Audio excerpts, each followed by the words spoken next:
À la une de cette édition, le directeur général de l'Agence nationale pour la promotion des investissements de la République démocratique du Congo a visité les installations de l'entreprise Raxio Data Center. Le centre des données est situé à Kinshasa, dans la commune de Limete. La Banque africaine de développement et l'Égypte, pays hôte des assemblées annuelles 2023 de la BAD, ont organisé un dialogue avec les jeunes sur le thème « Jeunesse africaine, réponse au développement de l'Afrique ». Dialogue organisé à l'occasion de la Journée de l'Afrique ce 25 mai. Nous le verrons dans cette édition. Le 5e congrès régional l'Afrique de l'Ouest de Fairtrade a eu lieu à Grand Bassam. Et puis le centre de protection de la petite enfance Jacojo Mandazito OEM a célébré une nouvelle promotion et l'excellence.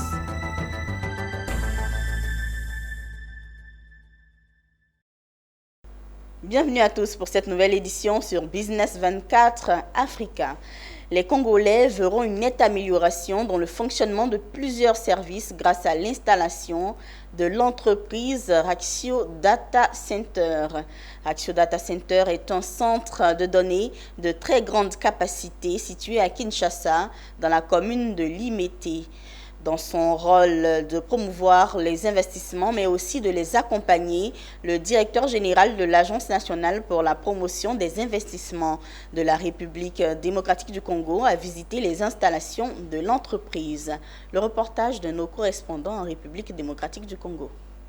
Faire une évaluation sur l'avancement du projet de l'entreprise Raxio Data Center qui investit dans le centre des données en RDC, c'est l'objet de la visite qu'a effectuée le mercredi 24 mai Anthony Kinzo, le directeur général de l'Agence nationale pour la promotion des investissements aux installations de cette société située à la 12e rue dans la commune de Limete à Kinshasa. Un centre de données de niveau 3.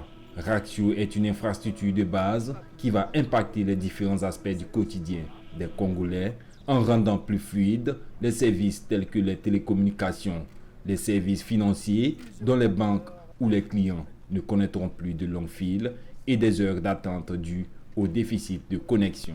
Nous sommes très honorés de la visite du directeur général de l'ANAPI ainsi que de la délégation de l'ANAPI ce jour. Surtout que l'ANAPI est une agence gouvernementale qui nous accompagne depuis dès les premiers jours de ce projet en RDC, avant qu'il ne soit même projet. L'ANAPI a été un catalyseur pour la décision de Raxio d'investir en RDC dans les centres de données. Et aujourd'hui, cette visite qui, d'une part, vient faire une évaluation, un état des lieux d'avancement du projet, mais aussi pour continuer cet accompagnement dont nous bénéficions de l'ANAPI. Dans la liste des avantages qu'apporte Raxio, un importateur qui va dédouaner sa marchandise au port verra une nette amélioration de cette expérience grâce aux infrastructures robustes qui seront installées par Raxio. Pour Anthony Kinzo, directeur général de l'Agence nationale pour la promotion de l'industrie, ANAPI Raxio est un projet innovant qui mérite toute attention. Raxio est un projet qui a été agréé au Code des investissements. Et il était important pour nous, et ça c'est un devoir de reconnaissance, de gratitude et beaucoup plus de respect vis-à-vis de Raxio, de revenir sur ce site. Quand je parle de revenir, parce que nous avons déjà reçu à l'ANAPI, pour leur dire merci parce qu'en fait, ce trophée que nous avons reçu au niveau de AIM, Annual Investment Meeting au niveau d'Abu Dhabi, ce trophée a connu ou a été reçu par l'ANAPI grâce, entre autres, au projet de Raxio. Lorsque nous regardons les différents critères qui ont été mis en balance, c'était entre autres aussi la capacité d'une agence de promotion des investissements à accompagner des entreprises qui se trouvent sur leur pays. Notons que c'est grâce notamment au projet Raxio présenté à Abu Dhabi que l'ANAPI a reçu un trophée. L'ANAPI, avec sa mission de promouvoir les opportunités d'affaires, assure par cette visite un meilleur accompagnement. Commémorée chaque année le 25 mai, la journée de l'Afrique célèbre l'unité, la diversité et le progrès du continent. La célébration revêt une importance particulière cette année car elle marque le 60e anniversaire de la création de l'Union africaine. À Sharm el-Sheikh en Égypte, durant les assemblées annuelles 2023 de la BAD, ce jeudi 25 mai, la BAD a organisé avec l'Égypte, pays hôte, un dialogue avec les jeunes sur le thème « Jeunesse africaine, réponse au développement de l'Afrique ». Le reportage de Jean-Charles Sibaï, notre envoyé spécial. C'est le continent dans sa diversité qui a pris part à la célébration de la Journée de l'Afrique. L'Afrique du Nord, du Sud, de l'Est, du Centre et de l'Ouest. La Banque africaine de développement marque le coup ici, à Sharm el-Sheikh, surtout que l'événement coïncide avec les 60 ans de création de l'Union africaine. Occasion pour les participants d'appeler l'Afrique à plus d'unité. Même si c'est vieux, de 60 ans, ça veut dire que l'idée de mettre l'Afrique ensemble, de créer une Union africaine, que cette idée est toujours valide. Le futur de l'Afrique, on va finir par s'unir, parce que c'est une question de survie. À la Banque africaine de développement, cette année, la Journée de l'Afrique offre à la jeunesse africaine une plateforme unique pour partager ses perspectives pour le continent et mieux comprendre l'agenda 2063, les objectifs de développement durable et les objectifs prioritaires High Five du groupe de la Banque. Une jeunesse qui a salué les actions de la BAD qui a réussi à améliorer l'écosystème économique sur le continent, mais qui a exprimé le vœu de se voir davantage accompagné. I think there's a lot to celebrate in Africa after 60 years. Kwame Nkrumah had a dream that we would all be one Africa. We are not there yet, but we are getting there. If we look at things like the Africa Free Continental Trade Agreement, that is one step in the right direction. If you look at our regional economic communities, they are working closer together. Cette édition spéciale de la Journée de l'Afrique a permis de mettre en valeur la richesse de la diversité culturelle du continent à travers des tenues portées. On a toujours consacré du temps à la jeunesse africaine, surtout nous les jeunes entrepreneurs. Et comme je l'ai dit sur mon panel, il est important d'arrêter de parler en fait et vraiment d'agir. Et quand je parle en termes d'agissement, il faut nous financer.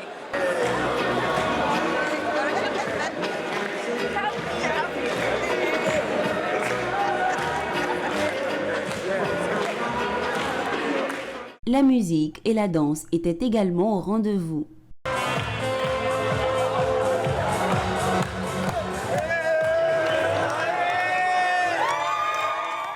Et c'était un commentaire de Zénab Dosso. De retour en Côte d'Ivoire, parlons de commerce équitable. Après Yamoussoukro l'année dernière, c'est la ville de Grand-Bassam cette année qui a accueilli le 5e congrès régional Afrique de l'Ouest de Fairtrade. Venus de 6 pays d'Afrique, les participants ont passé en revue les grandes questions de l'organisation afin de planifier les actions sur le terrain. Les détails avec Pierre Tebeu et Nicolas Angwa.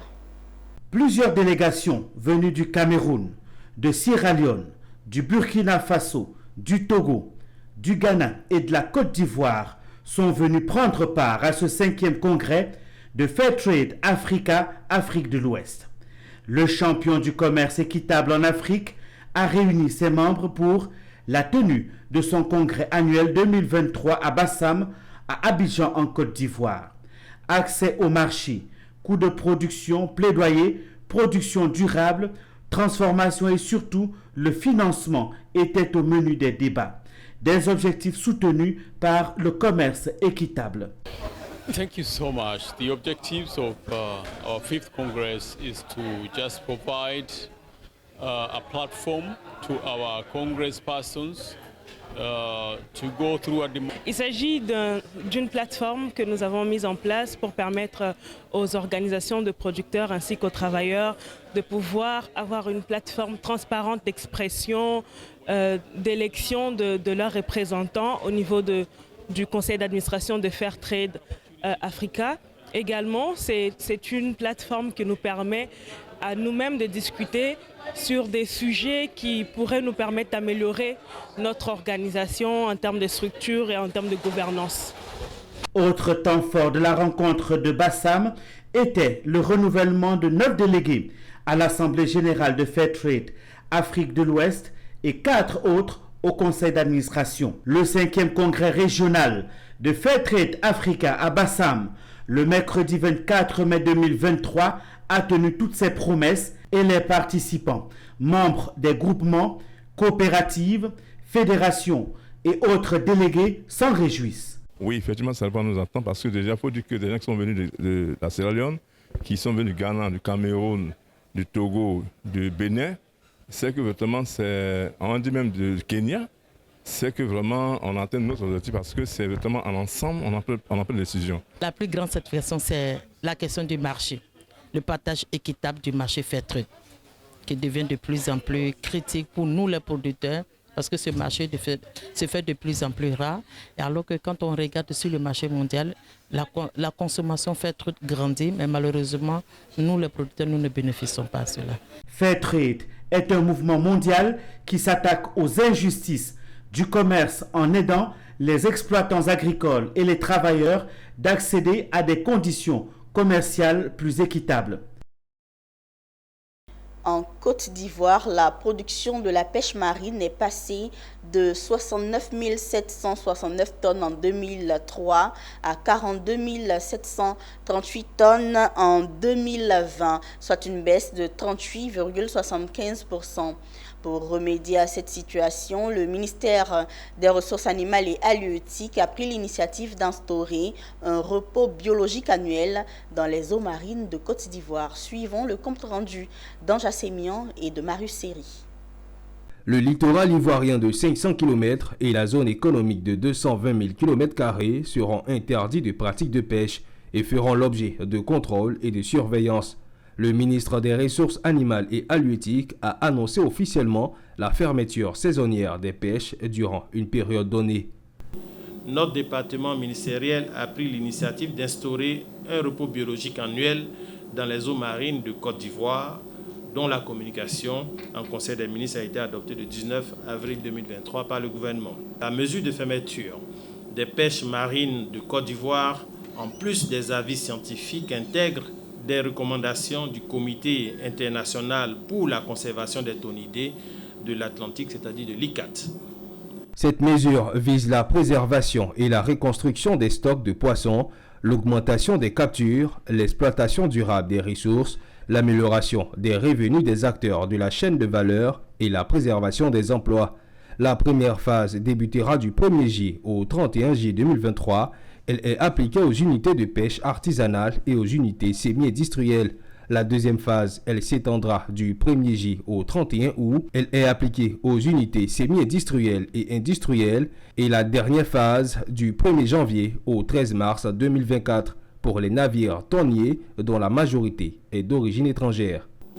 Le processus de mise en œuvre de la fermeture de pêche annuelle de 2023 sera donc mené en liaison avec plusieurs autres ministères, notamment la Défense, le Transport, l'Environnement, le Commerce, etc. et comprendra des actions prioritaires. Le non-respect des dispositions relatives au repos biologique constitue une infraction conformément à l'article 105 de la loi sur la pêche qui prévoit un emprisonnement d'allant d'1 à 5 ans et le paiement d'une amende de 50 à 300 millions de francs CFA ou l'une de ces deux peines. Jean-Luc Assis, ministre ivoirien de l'Environnement et du Développement durable, a lancé officiellement ce 22 mai au sein de l'université Nanki à Brogoua la 3e édition de la quinzaine internationale de la science et de la technologie 2023. La quinzaine vise le renforcement de la culture scientifique auprès des étudiants, des entrepreneurs et innovateurs, des partenaires et des financiers. La quinzaine internationale de la science et de la technologie 2023 a pour thème « Recherche et innovation en Côte d'Ivoire » face aux défis actuels des changements climatiques. Le compte rendu de Pierre Tebeu et Richard Akeke. Le ministère de l'Enseignement supérieur et de la Recherche scientifique a pensé à ces journées pour promouvoir la science et la technologie et vulgariser les travaux et résultats des recherches. Il s'agit d'informer sur les activités de recherche de l'Université Nangui Abrogwa et rendre la recherche et l'innovation plus attractives pour les jeunes de cette université et susciter chez eux des vocations de scientifiques. Les innovations, il y en a eu à cette édition. Des recherches à mettre à l'actif du ministère de l'Enseignement supérieur et de la Recherche scientifique qui accorde du prix à ces journées qui font la promotion de la recherche en Côte d'Ivoire. Nous avons décidé de relancer cette activité pour mettre en lumière la contribution réelle et potentielle de notre système d'enseignement, de recherche et d'innovation au développement de notre pays. C'est une kyste, une quinzaine donc éclatée, c'est-à-dire après le lancement par le ministère de l'Enseignement supérieur, chaque établissement d'enseignement supérieur a 1 ou 2 journées pour présenter des activités au sein de son institution. Donc ce 22-23 mai, c'est l'Université Nangui Abrogwa qui reçoit donc la kyste. Le ministre Jean-Luc Assis, parrain de la kyste 2023, a encouragé l'UNA au choix du thème de cette édition. En tant que ministre de l'Environnement et du Développement durable, je ne peux que vous exprimer toute ma reconnaissance pour l'invitation. Deuxièmement, à travers le thème de la quinzaine, recherche et innovation en Côte d'Ivoire face aux défis actuels des changements globaux. J'apprécie que vous compreniez les enjeux, les défis des changements intervenant de plus en plus fréquemment maintenant dans notre environnement. La Côte d'Ivoire regorge des chercheurs de qualité et dévoués. L'une des attractions de la kyste 2023 est cette trouvaille du professeur Kwaku avec ses étudiants de master sur l'irrigation intelligente appelée Smart Irrigation. Donc pour les agriculteurs, il va falloir trouver une solution d'irrigation intelligente. Et c'est là qu'on a mis en place ce projet Smart Irrigation qui consiste à faire de l'irrigation goutte à goutte des plants, vraiment quand ces plants ont besoin d'eau. S'il pleut, il arrête. S'il y a assez d'eau, il arrête. Échanges et débats sont au programme de cette édition de la kyste qui referme ses portes ce 23 mai à Abidjan. La kyste est une initiative de la Direction générale de la recherche et de l'innovation du ministère de l'Enseignement supérieur et de la recherche scientifique. Une note de biodiversité dans cette édition. Le protocole d'accès et le partage des avantages dénommé APA a été présenté à plusieurs acteurs ivoiriens. Un protocole qui entre dans le cadre de la conservation de la biodiversité biologique dont l'objectif est de permettre à toutes les parties prenantes de tirer profit des bienfaits des ressources génétiques. Walter Kofi, Tima Traoré. Un partage juste et équitable des avantages découlant de l'utilisation des ressources génétiques, c'est l'objectif de cette équipe composée de chercheurs et spécialistes sur les questions de biodiversité. Leur mission, rétablir un équilibre des gains entre les laboratoires, firmes pharmaceutiques et cosmétiques et les communautés, souvent détentrices des vertus thérapeutiques des plantes. Il s'agissait plus concrètement pour ces spécialistes de vulgariser la Convention de Nagoya sur la biodiversité qui œuvre pour l'accès et le partage des avantages. Pourquoi le protocole? Juste le protocole parce que les pays en développement qui ont une biodiversité énorme qui représente 80% de la biodiversité et se trouvent dans nos pays et malheureusement les firmes pharmaceutiques, cosmétiques et j'en passe viennent. Ils prennent nos ressources, nos communautés qui ne savent pas toujours qu'en disant que telle ressource soigne telle chose ou il y a telle connaissance par rapport à telle ressource, ils prennent ces ressources-là, ils les valorisent, ils fabriquent des produits cosmétiques ou pharmaceutiques qu'ils vendent cher, mais nos communautés n'ont rien en retour. À l'issue de ces échanges, les parties prenantes de la chaîne de valeur de la biodiversité en Côte d'Ivoire devront mettre en œuvre un ensemble de solutions en vue de faire de ce protocole une réalité dans le pays et de permettre à la Côte d'Ivoire de donner une plus-value à ses ressources. Merci à cette initiative pour le renforcement des capacités, justement, qui depuis 2019 a bien voulu, a choisi la Côte d'Ivoire pour être un pays partenaire qu'ils appuient. Ils appuient de façon, que ce soit de façon financière, mais que ce soit également de façon humaine, technique et autres. Plus communément appelé protocole de Nagoya sur l'accès et le partage des avantages, APA, est un accord international sur la biodiversité. Il est adopté à la deuxième réunion de la conférence des parties de la Convention sur la biodiversité des Nations Unies en octobre 2010 à Nagoya au Japon. En Côte d'Ivoire, il est vulgarisé avec l'appui de la coopération allemande GIZ. Note festive dans cette édition, le Centre de protection de la petite enfance Djako Diomanda Azito a été l'hôte d'une journée mémorable ce 24 mai 2023. L'entreprise Azito OEM y a organisé une double célébration marquant d'une part la sortie de la promotion 2023 et d'autre part la journée de l'excellence. Une journée festive de partage marquée par les prestations des tout-petits et des remises de kits scolaires. Michel Brou et Ezekiel Seri. Petite, moyenne et grande section, les enfants du centre de protection de la petite enfance Djako Diomanda Azito étaient dans la ferveur de la célébration des fêtes de fin d'année. Danse, chant, conte, interprétation, des enchaînements parfaitement réalisés par les tout-petits qui ont gagné les encouragements du public venu communier avec eux. La directrice de l'établissement a tenu à saluer les efforts des enfants. Elle a également encouragé les tout-petits à continuer à se former pour être des acteurs de développement de leur communauté. Nous savons que toute une année, on passe 8 mois avec nos enfants.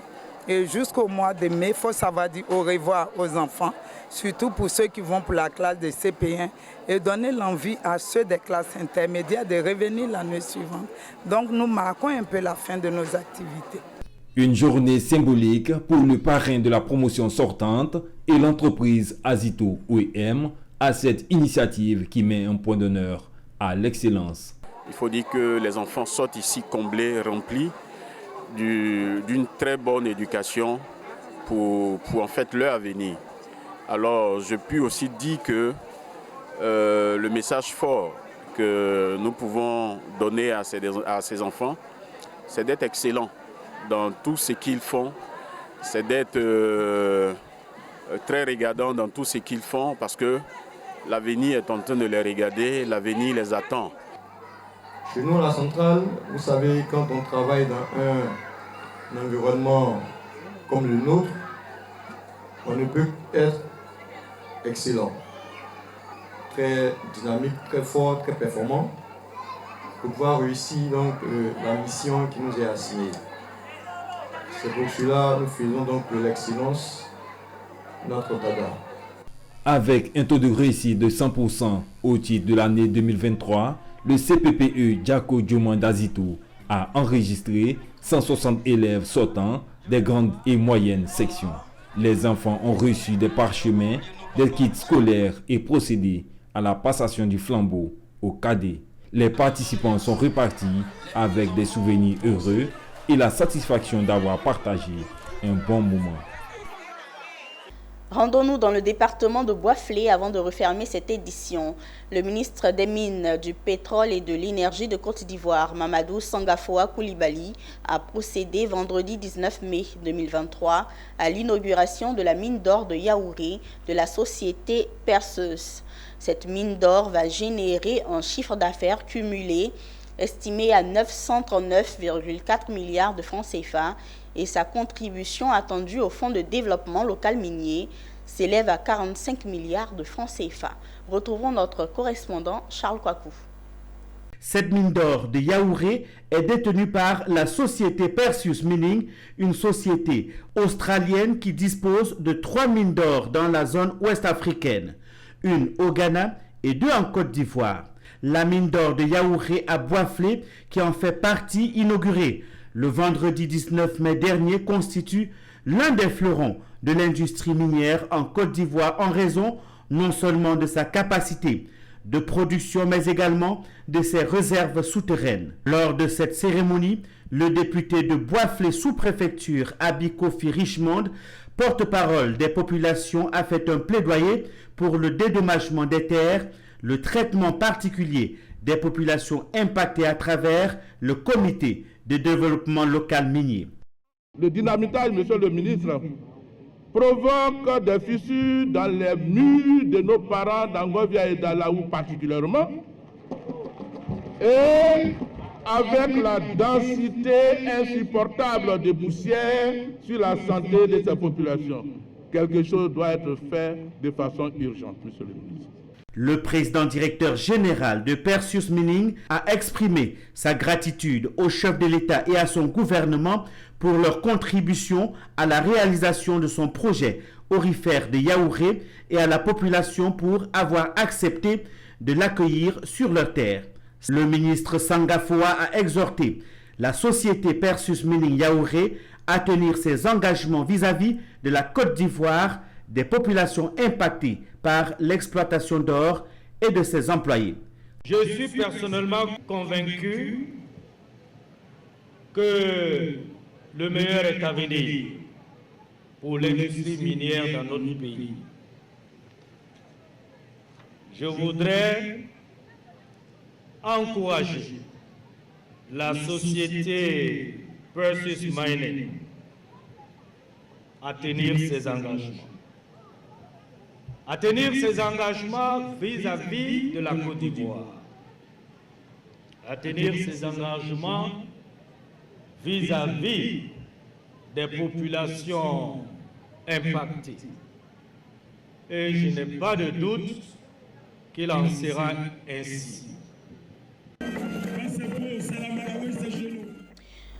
Voilà, mesdames et messieurs, c'est la fin de cette édition sur Business 24 Africa. Merci de rester connectés à la télé utile.